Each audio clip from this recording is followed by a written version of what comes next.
Changing mindsets and receiving new philosophies can be challenging. To make things less stressful, we at Mental Shampoo give a light wash through dialogue that can help one clean up their mindset. And this season, it's all about the brothers. Tapping into the mind of a black man to share various experiences with hopes of helping more brothers have a change of heart and a cleaner mindset. So tap in for a fresh wash with the latest episode of Mental Shampoo. All right, you know what time it is. Back at it again, lathering up the mind with more mental shampoo to give you. Look, I want to pop this thing off, right, with a quote from Oprah Winfrey, because today we're going to be talking about literature and in book form, all right? Oprah said one time that books were my passport to personal freedom. Books were my passport to personal freedom. Going to be talking about books today. Got a special guest with me, as you can see. You dig what I'm saying? And it's going to be a fun ride. Another thing I think about, one of my favorite people in the world, my mother's brother, my Uncle Charlie, right? He had said to me years ago when I was a child, he said, use your head for more than a hat rack. All right? Meaning, stop focusing so much on the outside or the outer appearance and make sure that what you're putting on the inside can help you be fruitful out here in this world. All right. So again, welcome to Mental Shampoo. If you don't know who you're watching and who you're listening to, it's Key Marcane coming to you all the way live. Your favorite country cousin, your favorite Mississippian, and your best friend. Special guest with me. Went to high school with this brother. You know what I mean? He was a couple of years ahead of me. You dig? One of the coolest brothers that was on the campus. You know, this is my guy Jared Woods, Jay Woodup, in the building. Yeah, we here, man. Welcome, man. Appreciate you. Pleased you know to be saying? here. Sitting down with your boy. Hey, it was nothing, man. It should have been happening. Should have been happening. But we here. Yeah. Welcome, my guy. Mental Shampoo. Wow. So Jared, a little background on Jared. Jared is the founder of A Black Man Reading. If you don't follow them on IG, definitely take some time out. Go to your Instagram, type in A Black Man Reading, and this brother will pop up. He's been doing extraordinary things in communities, showing, you know, pretty much a black man reading and like getting more black men to read. Yeah. Because I don't know if you heard maybe growing up, like, hey, if you want to hide something from a black man, put it in the book. Put it in the book. That's what they say. That's what they say. Yeah. And so more of us are actually getting more into reading. I first got into reading by simply watching my mother. Like at the end of the house that I grew up in, it's a bookshelf at the end of the hallway. Word. Filled with books. I always saw my mom reading growing up. And then she was a subscriber to like Jet Magazine, Ebony Magazine, Essence Magazine. So, you know, all those things. Like, so I'm reading culture and I'm getting knowledge on other ends of the spectrum, right? Word. So for sure, man, I definitely want to get into some of the things that we've heard some powerful people do and succeed from off of simply reading. Yeah. All right, I definitely want to hear your backstory as to what got you into reading, what made you want to start a black man reading, so on and so forth. Yeah. Well, I started reading at 3 years old. Okay. And what are the little golden book joints, you know, with the it was like a spine on it, was like gold and silver. You had like Bambi. Okay. All those joints. My mom put me on those to get me started reading, right? And I read all of them. Okay. I took Fred's out, son. Like they have no more of the little golden books. And so I started reading like everything in the library because I was trying to be Matilda. Okay. I don't know if you remember Matilda. For sure. Stuff with a mind. I think I made the light switch move the other day a little bit. Okay. But I haven't quite mastered it yet. Yeah. So that's why I'm still reading. And the Book It program. Yeah, I remember that. Yeah, wow. I had all the pieces back home, man. Okay. It was very They need to bring serious. those back. Like They do. Yeah. That accelerated reader. And Will Smith said, like, there's no problem that you can have that you can't find in a book where there's somebody who went through the problem and wrote about it. And so I took that and kind of the idea of 10,000 hours. I think that's Robert Greene wrote Mastery. Okay, yeah. And so with that, I was like, okay, I'm just gonna learn about everything and try to document that journey. And I was doing it on my personal page for a little bit. Okay. And then I was like, well, what if I just made like a whole community of that? And what would I name it? And I was just Yeah. like, well, hell, I'm black. For sure. I'm a black man, and For I'll sure. name it a black man reading. And that way, everything that I create should be on code because, like, blackness is something that all black folks kind of embody and add to For sure. collectively by For themselves. sure. And it's been great. It's been great. What was your goal for a black man reading, like starting out? What did you think that you would get to the point like where you're at right now with it, or was it just like I just want to showcase, a black man reading? At first, I just wanted to showcase a black man reading because you know how it is when you're young. They see you reading, they ask, "Do you got homework?" Yeah, for sure. You must have some homework or something to do. And I was like, "Nah, I just want to read." Yeah. I already did my homework. Yeah, you know yeah. what I'm saying? So I just started kind of showcasing. I had no idea. I was telling you this earlier that it would kind of blossom into interviewing New York Times bestsellers, jazz artists, and I got some hip hop artists that's going to be coming on with me this year. Nice. I had no idea. And so, to anyone that's out there thinking about starting something, just kind of get started and take in everything that you do and everything that people that come on with you Yeah. give, because you never know what you'll be doing. You know what? You said the word give, and I gave myself 2 words for 2022. Word. Right? And I said, like, my theme or my words are give and serve. Yeah. And if I had to combine and just say one word for the year, simply service. You know what I Yeah. mean? I want to be a greater service to my community, to myself, to those around me. Word. You know what I mean? So that more can be poured into myself as well as me pouring into other people. Absolutely. I was just sharing recently, it was something that Inyala Van Zant had said, that somebody had said that she was full of herself. Yeah. And she said, you know what? I am full of myself. And whatever drips from the rim of my cup, that's for everybody else. Yeah. You know what I mean? Yeah. So I've been feeding I like myself that. for quite some time Yeah. and, pouring into myself for quite some time, to the point where, I feel like I'm full of myself. So I got a couple drips I can spare, Yeah. if Yeah. you will, right? Yeah. Yeah, man. So first book that you finished cover to cover as a young adult, though. Okay. Young adult. Ooh. Yeah. One that always comes to mind is the autobiography of Malcolm X, which only enhanced my want to read.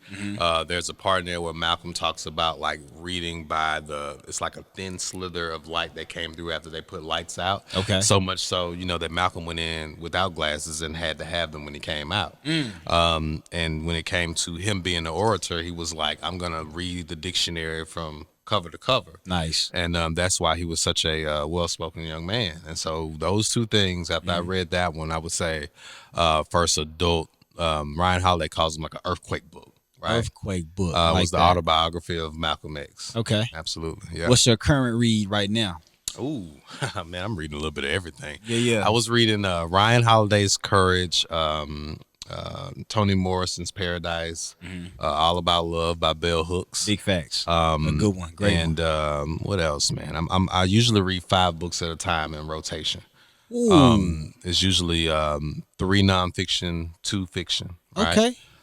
And so what'll happen is with those 5 books in the chamber, you usually kind of finish like 2 to 3 at the same time. And so like it amplifies and kind of speeds up the process of taking in knowledge. Riddle me this, because I tried that, right? Maybe I'm going about it the wrong way. Yeah. But I tried to read 2 books at one time, a chapter in each book a day at least, and it was kind of throwing me off. So do you have tips for readers like myself and for everybody, tapping in? Like, what would you say to help if you are reading multiple books at a time? They're kind of tied in, right? Like, so when I do that, the nonfiction books are tied in. Okay. And then the nonfiction books are like fueling the fiction books, right? Ah. So like I'm interested in some scholars say there are only 2 emotions, love and fear, I believe it is. Yes. Right. And so when I'm looking at Ryan Holiday's Courage, right, I know that courage is kind of coming out of love, and so I'm coupling that with Bell Hooks, right. So those two ideas are like working in concert, and so I read by mood too. So I wouldn't set like the chapter here, chapter there goal. I would just read what the universe tells me to read, and then when the universe tells me to read the other book, I go into that one. So I'm always like right where I'm supposed to be. Tapping into Word. the high frequencies. Yeah. Leaders are readers. Yeah. You know, you're an educator. Word, word. You know, you're tapping into the generation that's coming up behind us. Mm-hmm. You know, being able, I know with me being an educator as well, it feels good to teach something that a child might not know and see them light up after learning something and be able to share it with their The moment peers. of discovery. You know what I mean? It's just like the book Contagious by Jonah Berger, I think it is. Yeah, Jonah Berger. And he talks about, you know, folks a lot of the times want to do certain things simply because to be a part of the conversation. It's like a social rite of passage. Absolutely. Yeah, yeah, yeah. You know, because nobody wants to be left out. We're social creatures by nature. Social creatures by Yeah, nature. I like that. yeah. Knowledge is power, as we know. And I'll take it a step further, saying applied knowledge is power. Mm-hmm. So, two things. What is some knowledge that you kind of shared that with the Malcolm X situation? It made Mm-hmm. you want to read more. So, I guess I can ask you this. Um, it's escaping me at the moment. Oh, what is something that you learned about yourself Mm-hmm. reading these various type books? Because I've been more so a nonfiction guy. Yeah. I love reading memoirs and things like that because I resonate with them. Like, hey, if they can do it, I can definitely obtain and acquire my goals or whatever the case, right? But I do want to get more into fiction to help spark more Mm-hmm. creativity, Yeah. right? So from the books that you read, what have you learned more about yourself and how has that helped you like move forward in the things that you do and got coming up? Yeah, I think one thing that I've learned is the accumulation of too much knowledge can be dangerous, right? So what I mean by that is, like you said earlier, knowledge without application is nothingness, right? I mean, what good does just knowing everything like do, right? Correct. And so the application is important. And so, you know, with social media, you got a lot of people that want to be able to say, it's really easy to say I'm an author, right? It's Yeah. really easy to say I'm a content creator, right? Yep. Everybody wants to be the noun. No one wants to do the verb. Ooh, I Right? like that. And so, Mental like, shampoo. Tweet yeah, that. yeah, yeah, Tweet yeah, that. yeah, yeah. So, and that came, I think, from Ryan Holiday. But like, the act of doing is so important, right? And that's coming kind of from the nonfiction side.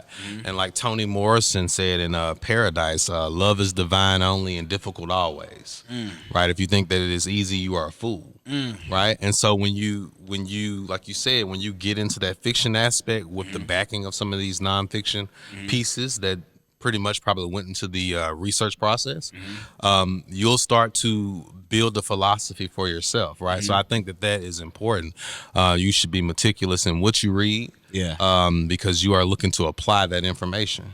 You know, you want to be both the noun and a doer of the verb. So I'm glad you said that. Being intentional and meticulous with the readings that you read, right? I know for me, I've been studying a lot about. I've been reading like The Art of Gathering, Okay. right? Yeah. One of the books up here, the Nipsey Hussle book, that talks a lot about community bridge building, things Yeah. of that nature. So I've been reading a lot about community, social sciences, as well as like I've been tapping into my inner child for quite some time. Yeah, One yeah. of the books is up here too, Healing Your Aloneness, phenomenal book. It talks a lot about, you know, a popular conversation being the feminine versus the masculine or combining the two, Yeah, right? yeah. That book more so focusing on how the inner child can help the outer adult. Okay. Word. You know what Absolutely. I mean? Phenomenal book. If you haven't read it, tap Yeah, in. yeah. But yeah, some of the subjects, community, social sciences, trauma, how trauma affects us, you know, from childhood all the way up until adulthood, all throughout adulthood. Because a lot of things, you know, come back full circle, like how we mentioned kind of offline, right? Yeah, word. Things do come around full circle. So what are some subjects that you have been tapping into as of late? Always the social sciences. I'm a PhD candidate right now. For sure. So the social sciences are home. Social sciences, definitely memoir. Memoir is important. That kind of speaks to that earlier point that Will Smith had. Memoir, the social sciences, fiction, and fiction written by black women, and film. identifying people. But I think that that fiction is very important because women are like the creators of everything. Believe that. Even even like things that men get the credit for, there's Believe probably a that. woman behind it. Oh yeah. That She's done the that bulk of yeah, it. that the bulk of the work. Is I say that with a black man reading all the time. My wife sets up the wiring and all kinds of Wow. stuff. Shout out to the wifey, man. Yeah, yeah. Shout out to the wifey. Let me think of something else that I think is So important. I mean, education. So any yeah. kind of books on education and pedagogy are Okay. important, and self-help books that are written by righteous people. Because self-help can kind of be diluted. There's a lot of people who just see it as a easy way to get money because everybody wants to get better. Right. So self-help books written by righteous people are very important. Yeah. Paulo Coelho is one Yeah. of my favorites, man. The Yeah. Alchemist was the first like book that I read cover to cover in my young adulthood. Yeah. Yeah, Yeah. The Alchemist goes hard. Warrior of Light is another one That's that a good one, goes yeah. very hard too. Yeah, man. Paulo Coelho, that's my guy. I would Yeah. love to meet that brother, man. I know he kind of getting up in age, but Yeah. God bless the situation. I really look forward to meeting Paulo Coelho. Yeah. Thank goodness he put some light out here. That's what Big it's facts. about. Big facts. That's where immortality lies. What you leave. Let's see what else we got here. Some of the benefits of books. What would you say are some of the benefits of books personally, professionally, and again, to those who may not be avid readers, maybe a novice, to readings and the different genres of books? Yeah. What can you say to a person that will make them want to read that's beneficial? I think books allow a portal out of complacency. Reading's not natural to humans, right? Like our brains aren't wired to do that work, Yeah. right? And so what you are doing is kind of breaking the brain out of like its complacency and comfortable place and forcing it to rewire itself, which is how we know the brain gets more wrinkles based on kind of the activity that it has going on. So on a personal note, it really gets you active mentally, right? When you're thinking about professionally, I mean, again, there is nothing that you can come across that some human hasn't written about. We've been here for eons. Yeah, for sure. We've been here. What I mean, if you're looking at the Bible, you're looking at about 2,000 years, and then you have like civilization. I think right around 10,000, right? And we were here hundreds of thousands of years before white people drew circles around us, and told us that the earth wasn't our turf. And so I think there's nothing that you can't find professionally. Some help. Right. If you're in marketing, there are thousands of marketing books, probably hundreds of thousands. If you're in finance, there's buku finance books. If you're in education, we know there's a wealth Yeah, for sure. of stuff there. For sure. So it's out there for you professionally. Yeah. If you're a novice, I think you should read what you like. A lot of people will try and give you something, right, that they like, especially the children. Let kids read what they like. That's good advice. Because they'll branch out. Yeah. I started out reading like comics and Dr. Dolittle, and now I'm reading like pedagogy on why madness is one of the foundations of creation. Wow. I love that. And Yeah. but all that kind of can double back into Power Rangers. Yeah. And so you know what I'm saying? And But so, so- let these babies read what they like. If you're a novice reader, read what you like because it'll eventually force you into other avenues. That's great advice, man. Current read. If you had to name one of the 5 books that you're currently reading right now, what is one of your favorite? Man, can I get 2? Get 2, man. Get 2 2. piece, no biscuit. I got one right here. The title escapes me.